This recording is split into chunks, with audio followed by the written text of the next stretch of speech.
Hello everyone. Today I'm going to be teaching you how to use the Avioms.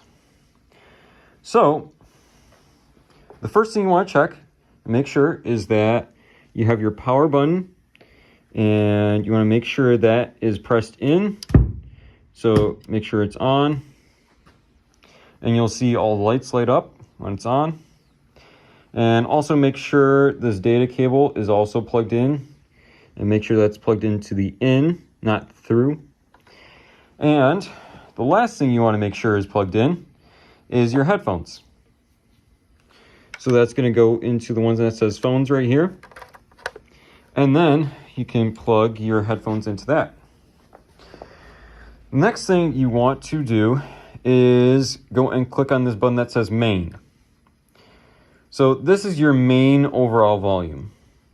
A lot of times people will come in and tell me that the volume is really low on the Aviom. Half the time it's actually because the main volume is all the way down. So this is kind of your volume of everything going to the monitor. So you want to make sure that's all the way up.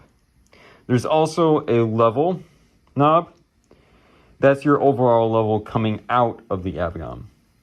So that'll be adjusted to however loud you want it in your headphones. So next thing we want to do is look at the volumes of all the instruments on here. As a general rule, I like to go and turn down everything on the Aviom to about 2 dots right there.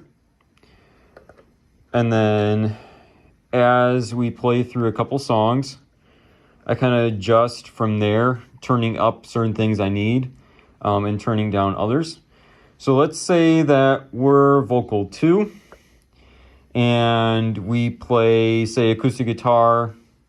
So we want to make sure the acoustic guitar is like at 3 or maybe 4.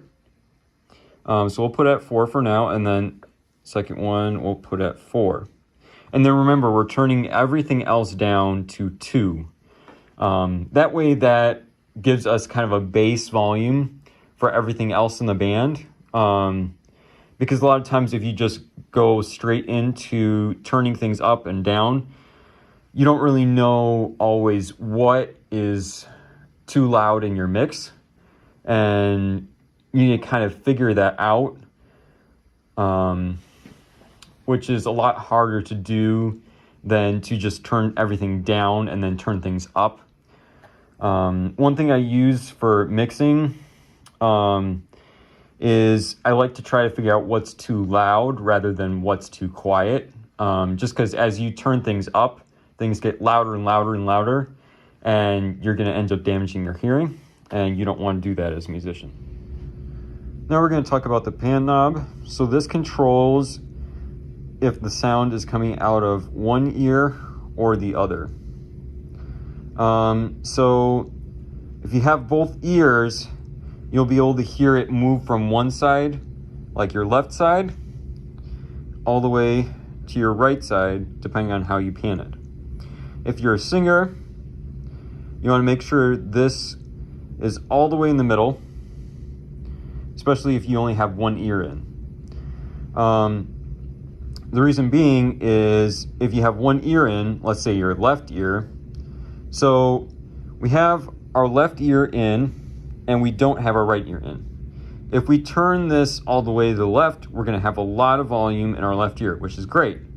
But the problem comes when we turn it all the way to the right ear, then we aren't able to hear ourselves at all because it's panned all the way to the right ear, but we don't have the right ear in. So you always want to make sure this is right in the middle. For singers, basically anybody who is going to only have one ear in.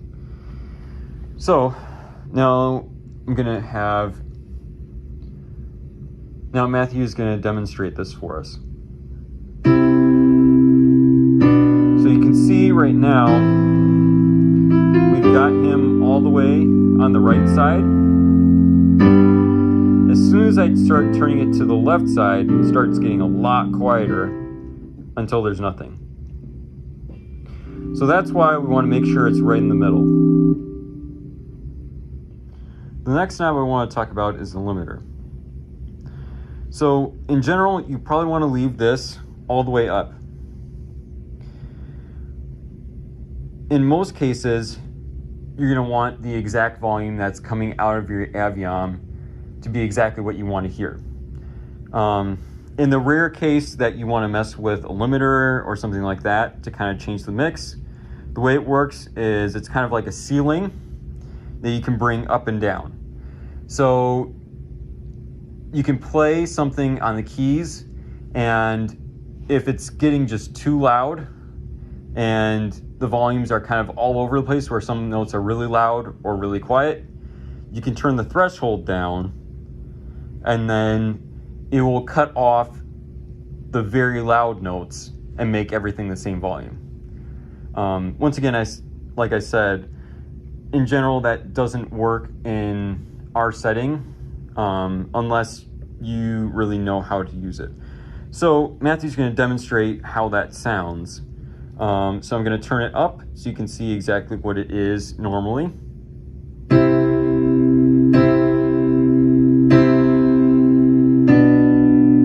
So you can see right there we have some really loud peaks of the piano, and if I turn this down,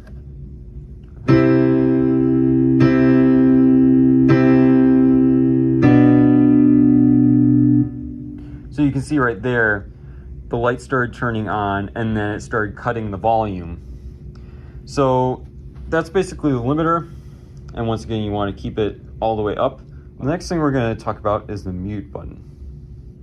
If you ever feel like something is muted or you're not hearing something in your Aviom and you can't figure out why, usually it'll look like this, where all the lights are off. So you can see right here, I can't turn it up or down. That means that that channel is muted. The way you go about unmuting it is you press the mute button up here, and then we can see right here that these 3 channels are muted. So we want to unclick those.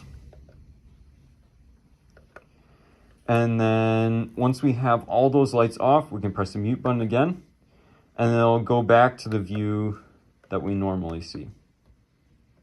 And now we see we have volume again on those channels. Okay, that just about sums up everything you need to know about Avioms. Okay, now we're going to move on to microphone etiquette. So the first thing you want to do when you have your microphone is turn it on. You can see right here it takes about 3 or 4 seconds to kind of actually power on. And you can see that you have your battery right there. We've got 5 bars. In general, you want to make sure it stays above 2 bars. As long as it's at 2 bars, it should last through a service. The next thing, let's say that your battery is at 1 bar and you really need to change the batteries, and for some reason someone can't go and change them for you. So you're going to go to this piece right here, and then you're going to twist it like you would a screw, and then this tab right here lifts up, and you want to make sure the microphone is off when you change the batteries. So you can just pull the battery out, and you can see right here both of the batteries are oriented the same way. And once we've changed the batteries, we'll go and clip that back in, and then we screw this back on, and you should be all good to go. Turn on the microphone, and you should be set. So next we're going to cover how to use the microphone for singing. So in general, you want the microphone around here. So you're close enough to the microphone where it's picking up.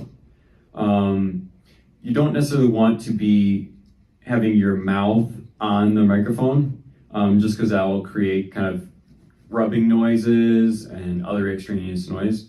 You also don't want it too far, because then you won't be able to hear yourself through the speakers. So you want to make sure it stays around here most of the time. For some singers that are a little more advanced, you might back off a little bit, but make sure not to back off too much. I do have a compressor on most of your vocals so that if you sing too loud, it will cut the volume so that you aren't super loud if you're talking super loud, or really quiet if you're really quiet. So in general, just try to keep it around here, and most of the time that should work fine. So the other thing I want to talk about is just your placement of your hand on your microphone. In general, it's fine to have it almost anywhere, but in general, you kind of want it here. You definitely don't want it on top of here because it'll sound really weird and kind of get a little muffled. So you want to keep your hand off of the pop filter.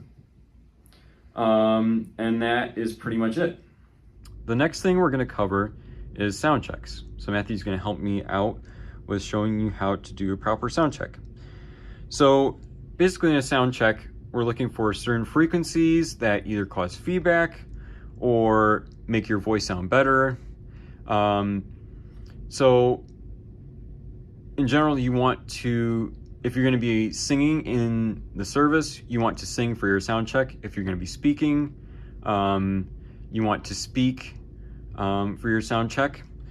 So in a sound check, you can see on here, there's certain frequencies that are getting lit up. So if Matthew sings something,